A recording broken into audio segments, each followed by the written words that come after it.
Alrighty, ladies and germs, welcome back to what I suppose is going to be a members or Patreon video. I apologize for, first of all, the echo, which is probably going to be absolutely horrendous in this video. I just moved into a new place. Welcome to my new place. Say hi to my refrigerator, which will be joining us anyway. So there's that. Also, my output for the channel has been absolutely atrocious lately, but hopefully that's going to be amended here pretty soon. I've got a few things coming up that are going to be really neat, and I'm going to be trying to do some more of these members slash Patreon video things as well, so blah blah blah. Anyway, without any further ado, I want to get into the topic of today's presentation, which is going to be me talking about something I've been thinking about lately, which is space and extension, and how these things relate to this idea of perspectivity and subjectivity. So I want to start this off by talking about Henri Bergson's notion of the external image, right? So Bergson is kind of contrasting his notion of the external image with the way that most kind of materialistic or physicalistic understandings of consciousness would make sense of our perceptions of the world. And so most people would say something like this. There's the object, the thing in the world, right? And this is out there in the world itself. But then your perception of the thing, the kind of mental image of it, is inside. It's somewhere within the confines of your skull, within your brain or your nervous system or whatever. And these are two separate things. Bergson is pushing back against that. And he's arguing that our experience of the world is an experience of possibilities which are actually in the world, right? And so what he's arguing for here is that our experience is kind of more like a reaching out into the world rather than a kind of like heads-up display, which is, you know, on some kind of internal screen, as it were, in the brain somewhere. Our experiences of the world are actually in the world. We are interwoven with the world itself. So this is interesting, but what I want to kind of zero in on here is the way that Bergson is using this notion of externality, right? He calls it the external image. It is out there in the world. And so this is really interesting, right? Because of the way that it relates to this notion of space. Right, so the way that we typically think of space, we think of our consciousness as being like this little point, effectively. Somewhere like behind your eyeball somewhere or whatever, and then the world kind of extends outward from that, right? So you can think of it as like this little point, and then you've got these like radial lines that kind of fan outward. And that's how we think of the space that the world is like inside of somehow. And so there's an extension, an extending outward from that kind of perspectival locus. Now, extension is really interesting here, right? Because if we go back to the very origins of physicalism, materialism, what we find is Descartes, who distinguishes between mental substance and physical substance on this basis. He understands subjectivity or mental substance in terms of interiority, whereas physicality he understands in terms of extension. So there's like the res cogitans, and then there's like the res extensa, right? So mind and matter. That's the way that Descartes thinks of these things. I'm probably mispronouncing those words, but it's okay. No one understands how to pronounce Latin anyway. But yeah, so mind is thinking, it's cogitation or whatever, and then matter is extended, right? So matter is that which takes up space, right? It's extended through space. It has spatial dimensionality to it somehow. So then space then, it kind of is externality. It is that which extends outward. And so really all space, first of all, is defined in relation to a kind of perspectival point that space extends outward from. But then we can also look at it as outer space, right? You know, just regular space is that which is outward from one's own perspectival subjectivity. But then like outer space, like, you know, the space of science fiction, is kind of taking that notion of perspectival space and making it infinite, making it unimaginably vast and cosmic and metaphysical, right? It's taking these notions of infinity and indefiniteness and boundlessness and unqualifiedness, whatever you want to call that. In other words, the properties that were traditionally attributed to the divine and attributing them to extension. And that's how then you get outer space, right? There's a kind of deification that's going on here that's kind of happening underneath the radar of our conscious awareness. And so this is something that's really interesting, I think. So gang, we've got a mystery on our hands, and the mystery is extension. When Jean Gebser talks about this, he talks about this movement from aperspectival to perspectival consciousness in the ever-present origin. So he's talking about this period around the Italian Renaissance where we first start to get perspectivity in art, right? And so he's looking at these Renaissance art styles, like think of the Mona Lisa or the Last Supper or whatever, where you've got this depth perception that's coming into play, which is really fascinating metaphysically and philosophically, because what's really happening here is, first of all, you've got an opening up of extension, of space. When this is taught in art school, they use these diagrams where you'll have the painting and then you'll have these kind of grid lines extending out, like as though they were moving into this space which is implicated by the form of the artwork, right? And also because of the way that the subjectivity of the viewer is being implicated in this. The Mona Lisa, for example, is painted as though she is looking through the frame of the painting, as though it were like a window or something at you, the viewer. But not any particular viewer, just anyone who might be looking at the painting, right? So already you've got another key element there, interchangeability, which is going to come into play, and we're going to see that unfold within Galilean relativity, and then later with Newton's kind of relativization of kinematics. You know, all objects stay in motion unless otherwise acted upon, blah, blah, blah. There's this relativization of space that's going on, which is basically making different perspectives kind of interchangeable with one another. That's really what's going on. Later, that's going to become literally like interchangeable parts within industrialization. It's also going to become a kind of interchangeability of energy, which we see within engine technologies.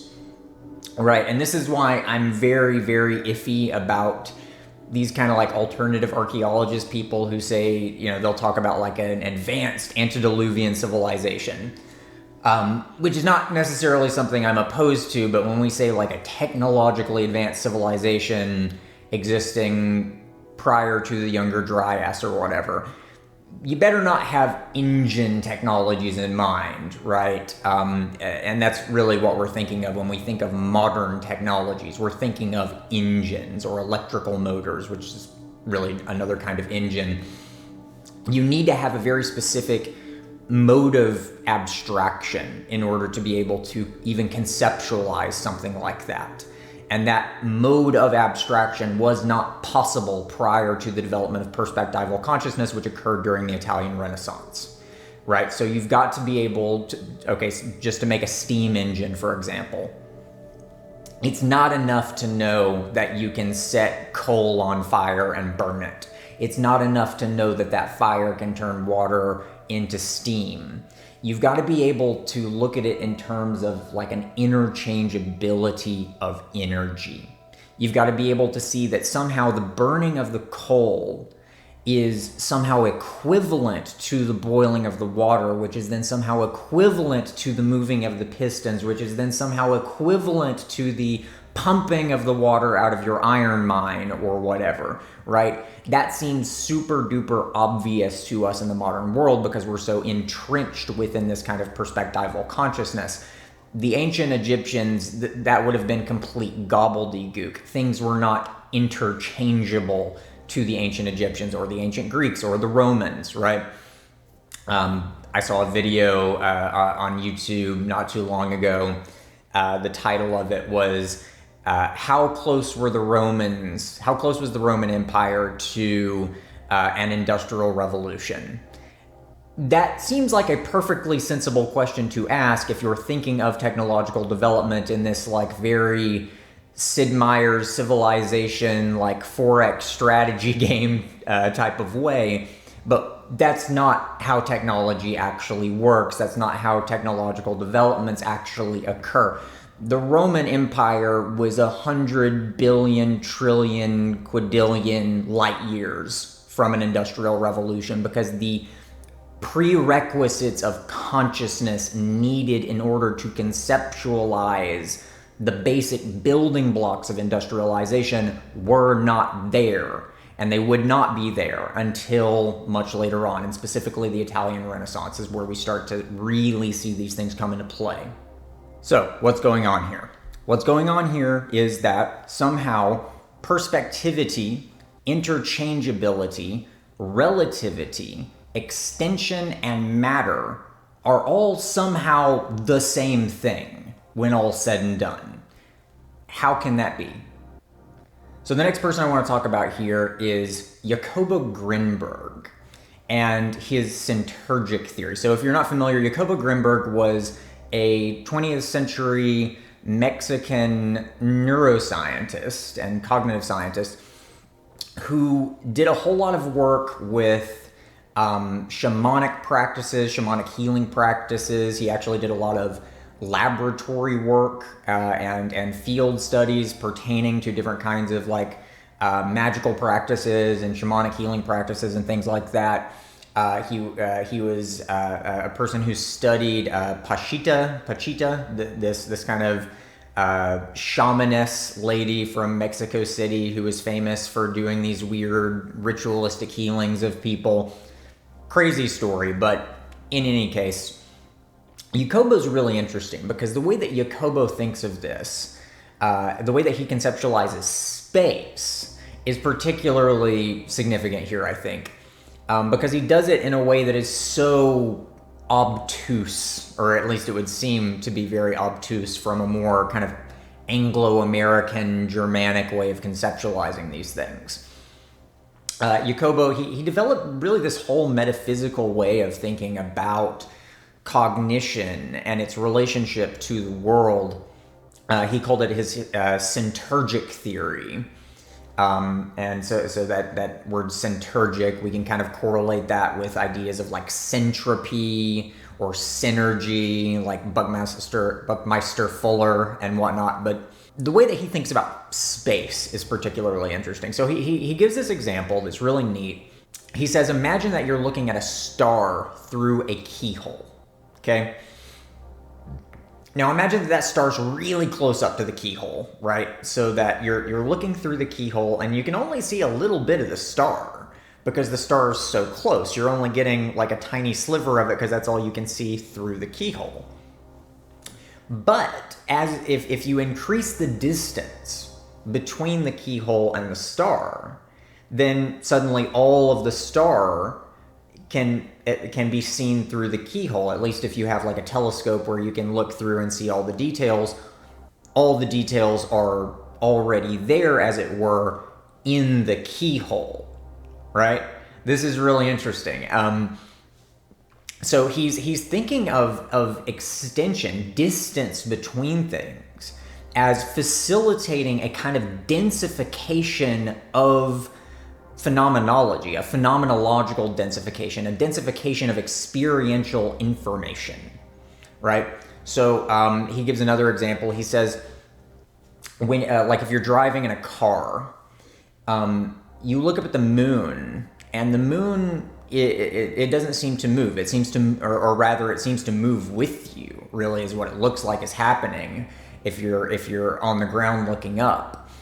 And Jacobo says, well, look, what does that imply? It implies that at all of those different spaces on the ground that you're moving through with your car, the moon is there.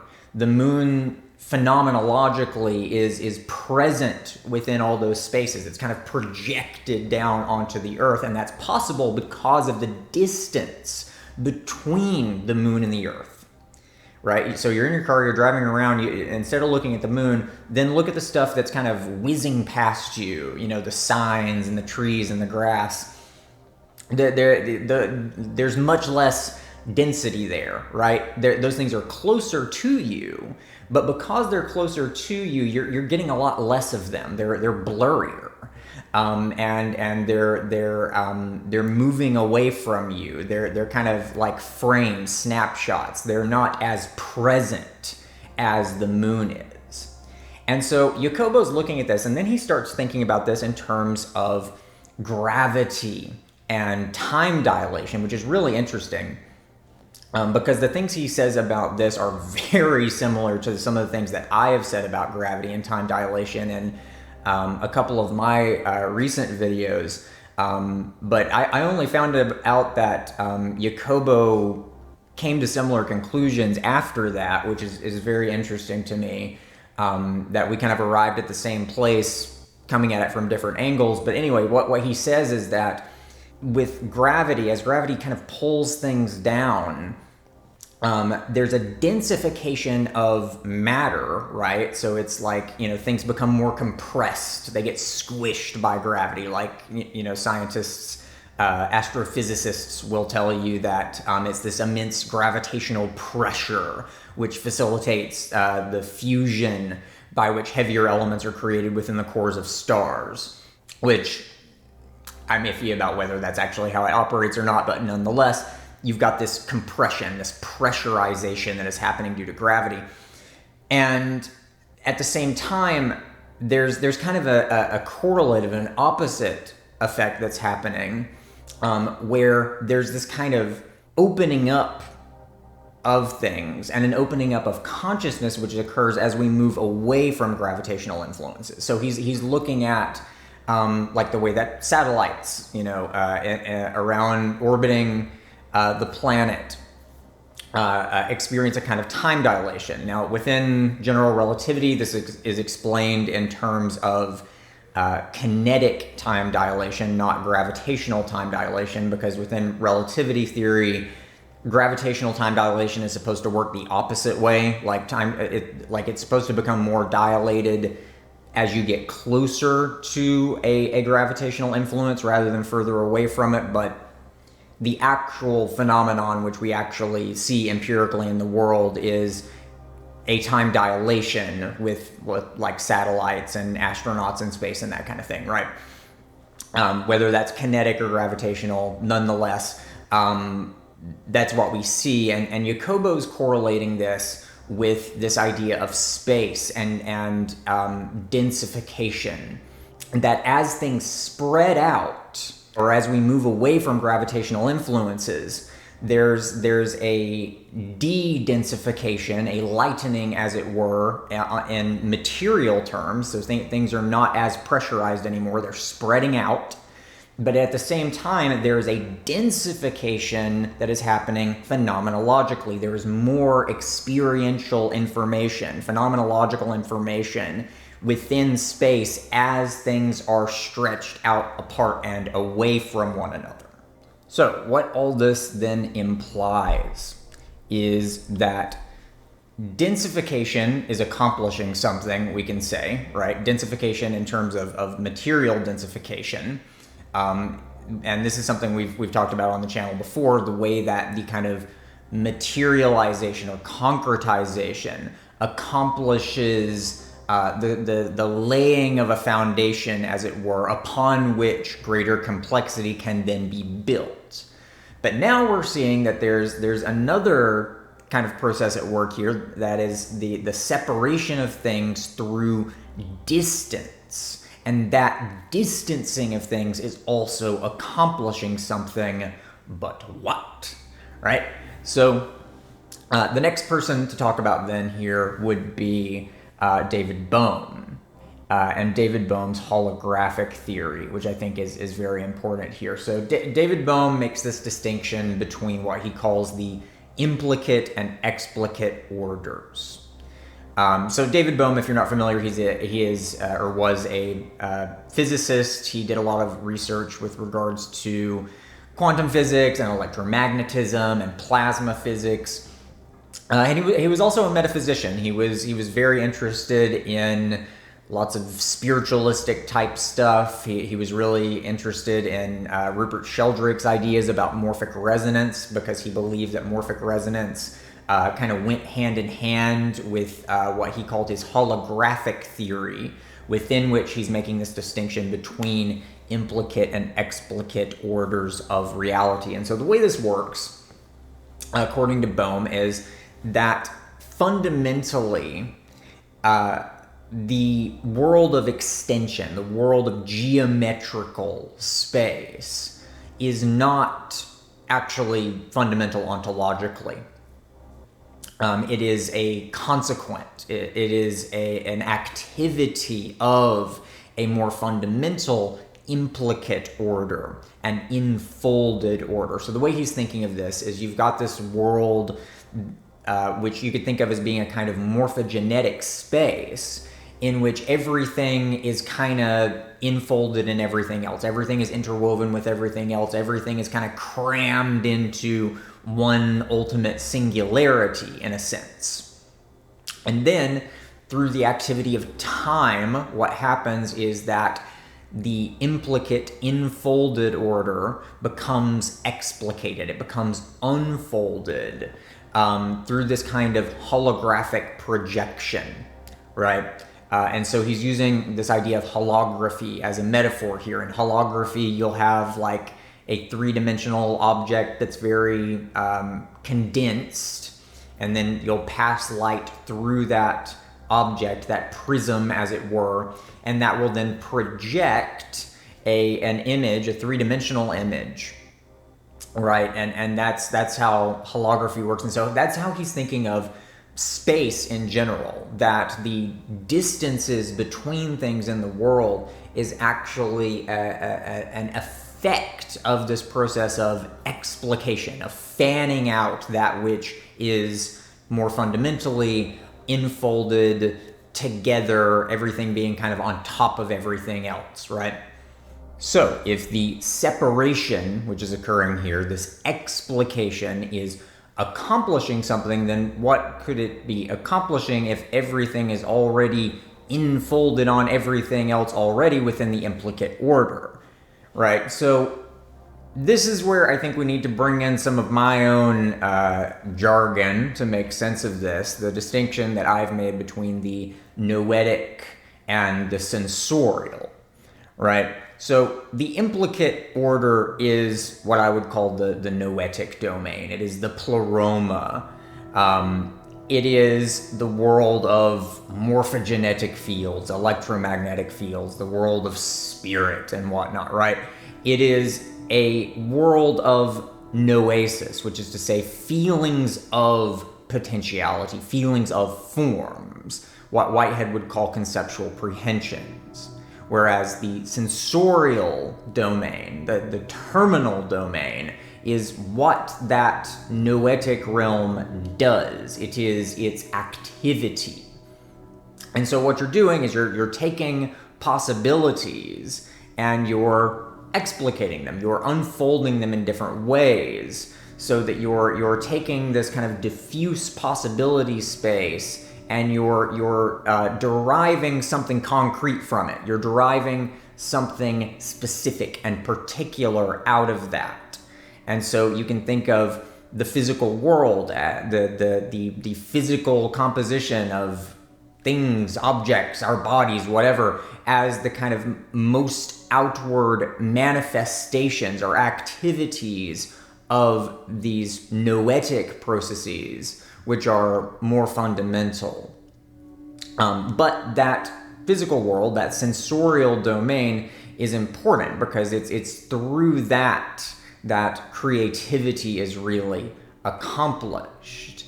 Things occur, there's this concretization of possibility into actuality, and then those actualities become incorporated into the body of the past.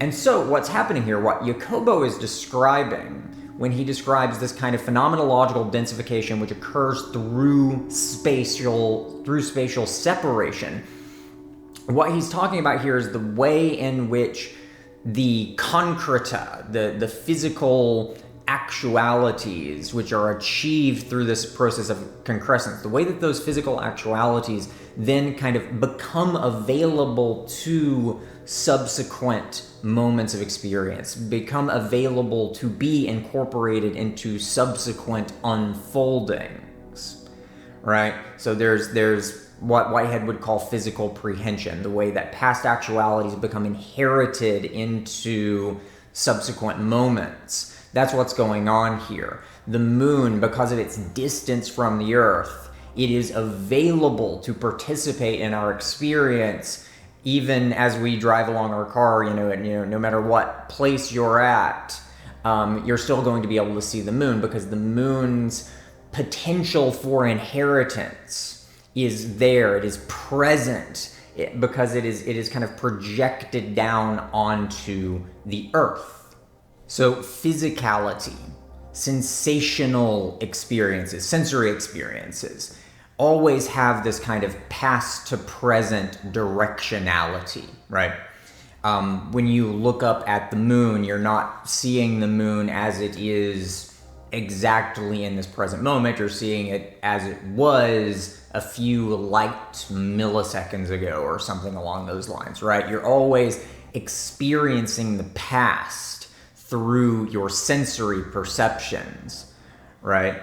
And this goes for anything. When you think of like a regular physical object, right? When you're touching this object, you can think of this object as made of a whole bunch of little atomic organisms, right? Which are just repeating themselves. What you're experiencing when you touch the object, you're kind of inheriting into your own moment of experience the most recent iterations of those repetitions, right? So when we think about distance then and space and extension, what we're talking about here is really a kind of hierarchical organization of possible inheritances, okay? So if you imagine just kind of a flat plane and you've got a bunch of little dots on it, right? Just organized in some kind of manner, and those dots maybe represent stars or atoms or people, it doesn't really matter, whatever they are. You can imagine the space in between these things as arising from a kind of projection, right? Like every little entity on your plane is kind of projecting out its possible influence and kind of radiating so as to encompass all of the other little dots, little entities, right? And so what this ends up doing is creating a kind of hierarchical organization, and that's what spatial extension is. The placement of the moon in the sky gives it a kind of higher hierarchical prioritization phenomenologically than the blades of grass that are whizzing by as your car moves along the road. And that distance plays an important role in this. The fact that the moon is further away is directly related to its prioritization within this kind of hierarchy of possible inheritances of past to present. So as we continue to try to unravel the riddle of extension, I think there's one particular clue that I would like to bring up here, which is a statement made by Rudolf Steiner pertaining to the relationship between the physical and the spiritual, or noetic, or whatever you want to call it. Steiner says that the human being is turned inside out. So what does he mean by that?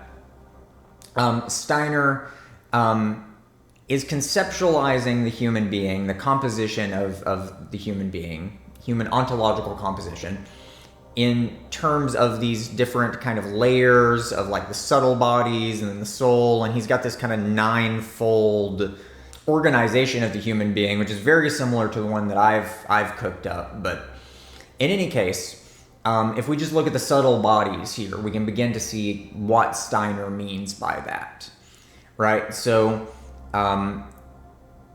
you've got the physical body, which is very localized within space. It is kind of a pinprick in the world, as it were. And then the etheric body, which we could think of as being kind of like morphogenetic fields or bioelectric fields, that kind of thing, that is bigger, as it were. You could think of it as kind of like a nested thing of like Matryoshka dolls, right? Like you've got these different layers, right? And the etheric then is kind of a layer outward because it includes more possibilities, right? If you think of like a child in particular, this is really useful, or like a seed in a tree, right? Like the tree is kind of filling out the etheric body. And so this, for the seed, the etheric body of the seed includes the tree, so it's bigger than the seed, which is smaller. And as the seed grows, it's kind of filling out the etheric body, right? And you could say the same thing for humans, that the human etheric body is something we kind of fill out, and so it's kind of bigger than us in a way, though as adults, once our development is complete, under most circumstances, they would come to more or less correspond, unless you're like an amputee, for example, in which case you can have an etheric body that includes things that your physical body does not. This is something that Rupert Sheldrake has talked about quite a bit with how his idea of morphogenetic fields relates to phantom limb syndrome, which is really fascinating.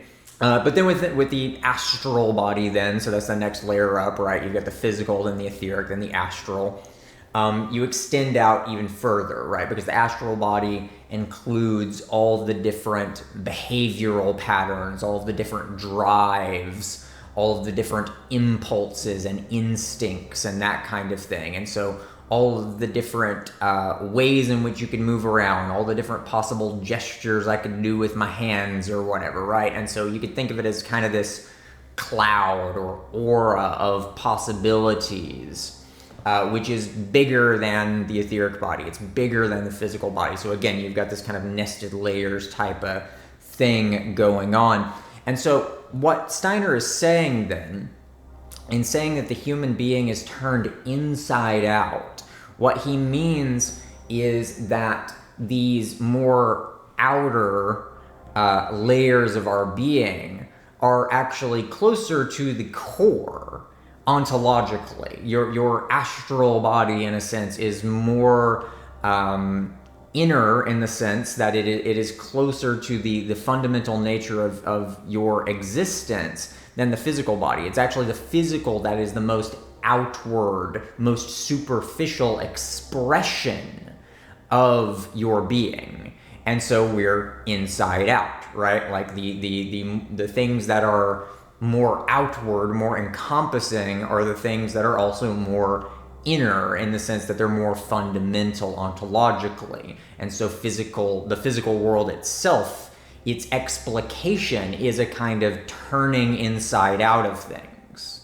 Now, in order to really understand what's going on here, I want us to use the idea of the black hole as an allegory.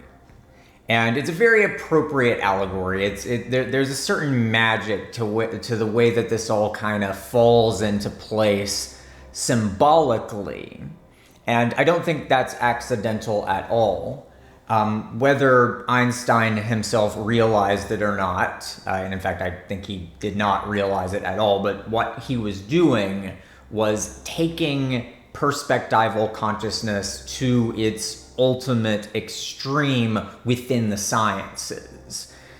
And he's doing this by really taking the kind of relativity and interchangeability, which was introduced initially by Galileo and then elaborated by Newton, to its logical extreme.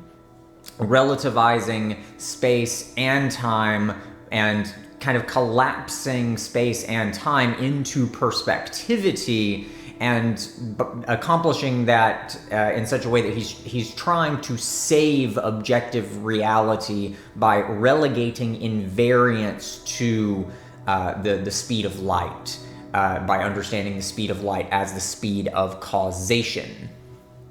So Einstein is kind of like the ultimate Kantian in a way.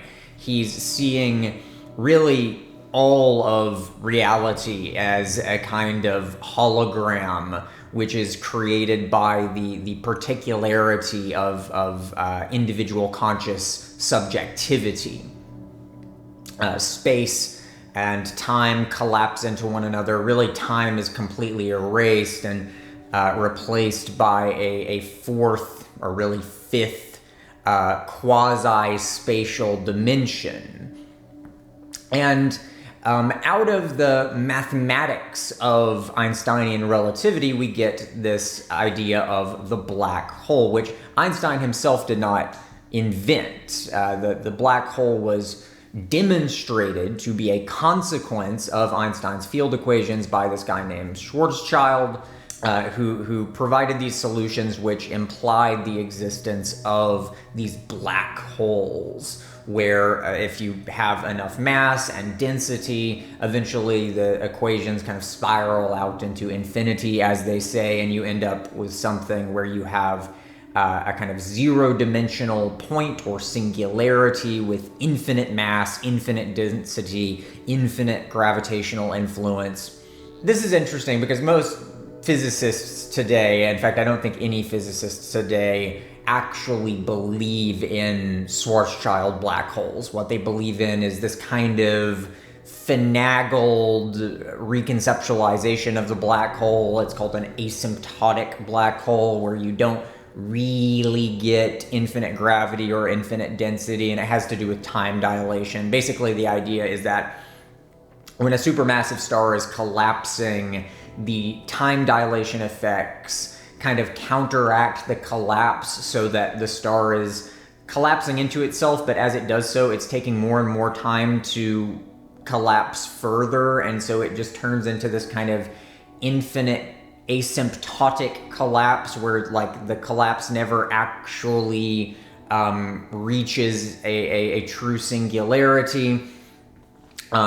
But anyway, that's all kind of tangential here, because I really just want to talk about the idea of black holes in a more general sense. In fact, I think the Schwarzschild version of the black hole is a little bit more on the nose for my purposes, because it's so perfect, like poetically speaking. Perspectival consciousness, as I've already said, that's really what Einstein is doing. That's what he is elaborating.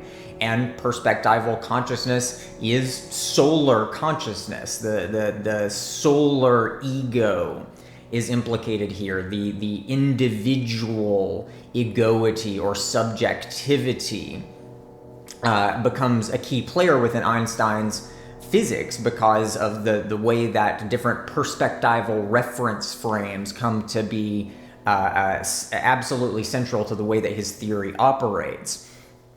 And lo and behold, you get this black hole thing coming out of his equations, right? Where you have a star, or at least this is the story that we're told, right? A supermassive star. You can think of it as like an ego that's, super inflated, collapses into itself underneath its own density, its own weight, its own pressure, so as to become a singularity, which is then surrounded by an event horizon which is impenetrable.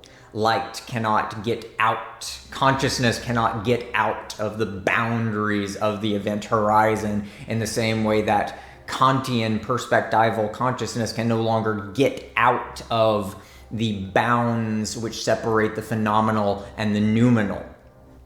It's the exact same thing. But what's interesting here is that with the singularity, we can begin to see how to kind of move through perspectival consciousness.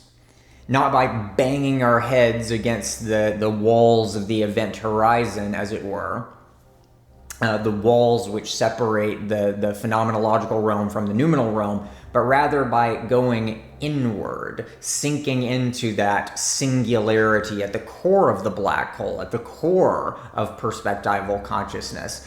We kind of come out on the other side, as it were, into counter space. So counter space is an idea that was originally developed by Rudolf Steiner. It was later picked up by Nikola Tesla with his kind of etheric electromagnetic theory, which is a story for another day. But either way, you've got this idea here within black holes as well, it would seem, just in a kind of roundabout sort of way, that the collapse into the singularity then results in a kind of expansion on the other side, right? With this idea of like a white hole or something like that, or that, you know, once you go through the singularity of the black hole, it pops out into an alternate universe or something like that, which is, you know, very science fiction-y, of course, but the reality is that all of this is very science fiction-y because relativity is science fiction. But in any case, this is really interesting here archetypally, because if we look at the different stages of this process, what we see, we see the different stages of the alchemical great work, just with the order shifted a little bit. You start with the golden sun, which then becomes the red giant, right? And then that becomes the black hole, and then on the other side you get the white hole, right? So you get this yellow, red, black, white. The order is different within the alchemical great work, but it's the same thing. It's the same archetypal idea is expressing itself through a different kind of medium, through the imagination of physics. Which is just great because of, you know, the irony, of course. Physicists think that what they're doing is as far removed from mysticism and alchemy as you can imagine, but the reality is they're just doing the exact same thing in a slightly different way with a slightly different language. But yeah, so you've got this idea of a counter space at work here, which is really important, because this is where we get to see the way in which moving through the physical exterior of things, it allows us to kind of break through onto the other side, into the noetic or phenomenal constituents of being. Like Steiner says, things are turned inside out, right? And so once we move through the physical surface of a human being, for example, we begin to look through that veneer.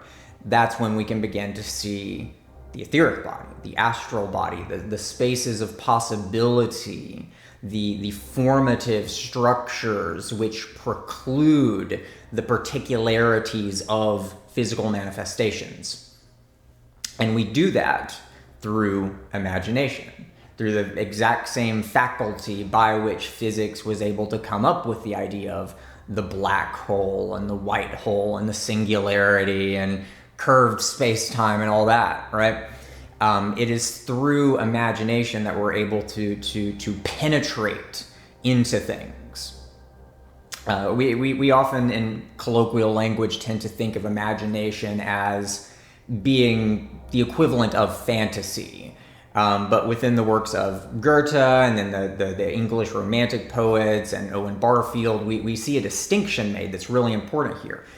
Fantasy is what takes us away from nature, away from the world, whereas imagination is what allows us to see through the particular.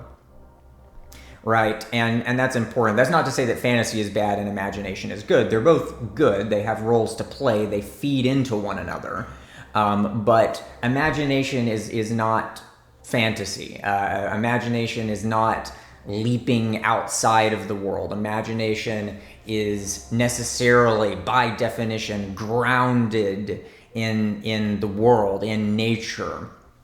And this is what people like Steiner and Goethe and Barfield are trying to show us, the way that imagination allows us to actually get into things and through things. And we do indeed pop out to the other side, as it were, into these really spiritual realms, as it were. And that's what we're doing. That was the point of the Renaissance. That was the point of perspectival consciousness. That was the point of general relativity, is to cultivate the conditions necessary for the incorporation of the human imaginal faculties into the human ego, such that the act of imaginal awareing can be done in an active way, consciously, through human agency and freedom, rather than being something that's more bodily, something that's happening more automatically. A heartbeat, for example. Most of the time, you are not in control of what your heart is doing. It's just beating away, it's doing its thing. You're not really paying attention to what your heart is doing. But through like biofeedback training, you can actually learn to control your own heart rate. The meditation can teach you how to do this. Professional athletes can do this sometimes. So you're taking something unconscious and you're making it conscious. You're incorporating something pre-conscious, as it were, into your ego, such that it becomes a kind of instrument of the ego, or you feel yourself to be that part of you rather than feeling like it's something that's happening to you, right? And that's really the key to all of this. That's the next stage that we're moving through right now. So I'm going to leave it at that. Hopefully that little part at the end there wasn't overly vague and obtuse and abstract, but I guess if this is for members and Patreon people, then you guys are hopefully familiar enough with all my idiosyncratic lingo that you can follow along with that. But in any case, thanks for watching. Y'all are the best, and I'll see you in the next video essay or member/Patreon video, whichever one comes first, we'll see. But anyway, toodles.